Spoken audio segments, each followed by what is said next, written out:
Sim, a guerra é algo horrível e nenhuma morte deveria surgir de situações que poderiam ser negociadas e conversadas.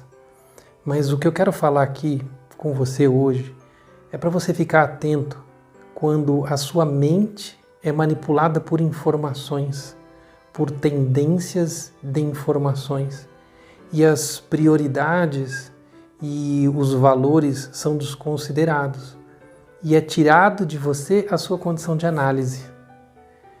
O que eu quero falar com você hoje é sobre o que está nessa semana aqui de início de março de 2022. A mídia mundial falando da questão da Rússia com a Ucrânia. Fazendo uma análise e utilizando os números mais expressivos que são da Ucrânia, os números divulgados pelo governo, está se falando de 400 mortes em uma semana de guerra. Então eu quero que você registre isso. 400 mortes, o mundo todo falando disso. É significativo o número de refugiados, estão se falando em 500 mil, quase 500 mil pessoas tentando sair do país. E o impacto social disso, a desestruturação social disso é tremenda. Mas reflita aqui comigo. Todo o noticiário, toda a mídia, as discussões sobre isso. E nós temos, por dia, morrendo no Brasil, 800 pessoas de Covid. 800. Qualquer número acima de 400 mortes por dia é a principal causa de morte no país, né? Mais do que câncer, mais do que armas, mais do que qualquer outro tipo de problema.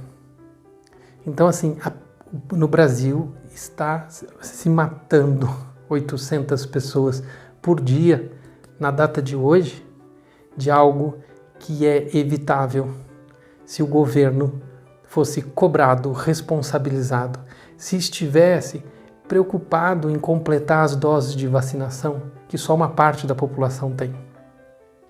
Se estivesse preocupado em precaver formas de prevenir contaminação, de fazer testes e várias medidas de saúde que você está cansado de ouvir. Então veja bem, uma semana de guerra, não chega a 400 o número de mortos ucranianos, né, debaixo de bombardeio. No Brasil está morrendo 800 pessoas por dia. E todo o nosso noticiário está voltado para a questão internacional, por exemplo. Então, reflita como a mídia vai controlando as suas preocupações, porque nessa semana eu vi pessoas se emocionarem, pessoas fazerem declarações a respeito da guerra, do mundo que está, mas o mundo está sendo judiado no nosso quintal. E esse controle da mídia não é novo. Por exemplo, a gente fala muito, né, dos Estados Unidos terem perdido a guerra do Vietnã, por exemplo, né? Mas não se conta a história de que morreram apenas 55 mil soldados americanos. 55 mil, bastante gente. Mas morreram 3,5 milhões de vietnamitas. Sim, 3,5 milhões. E não se fala disso, né? Se fala do lado americano, a gente tem o Rambo como herói, mas não se vê que, por exemplo, a guerra do Vietnã foi algo avassalador para uma população. Quer ver um dado mais recente? Talvez eu falando do Vietnã seja algo mais do passado, né?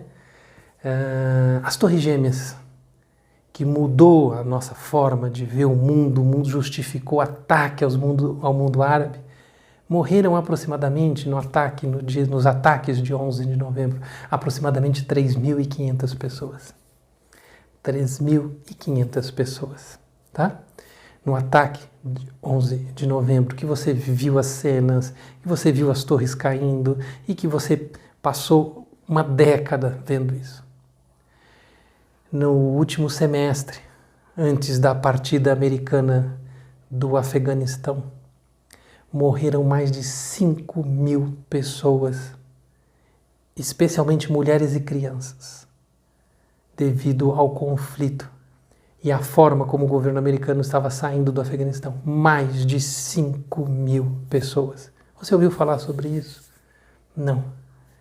Então, você percebe o quanto que a mídia vai trabalhando as informações e vai colocando dados sobre outros dados, mas a gente vai perdendo a referência e os valores. Então, nesse momento, no atual presente, sim, é muito grave o que está acontecendo na Ucrânia, o conflito com a Rússia, mas nesse momento tem brasileiros morrendo de causas que poderiam ser evitáveis, de um governo que poderia fazer uma gestão. Então perceba como nossas preocupações muitas vezes não são do nosso controle. Existem interesses e questões e estruturas determinando as coisas que passam pela sua cabeça e que fazem com que você se preocupe. Mas será que esses interesses são os seus interesses? Percebe? É essa reflexão que eu quero fazer. Se você tem algum comentário, se você concorda, se você ou discorda dessa questão de que as pessoas estão sendo manipuladas pelas informações, deixa os seus comentários aí abaixo. Mas é importante a gente fazer essa reflexão, tá bom? Um abraço.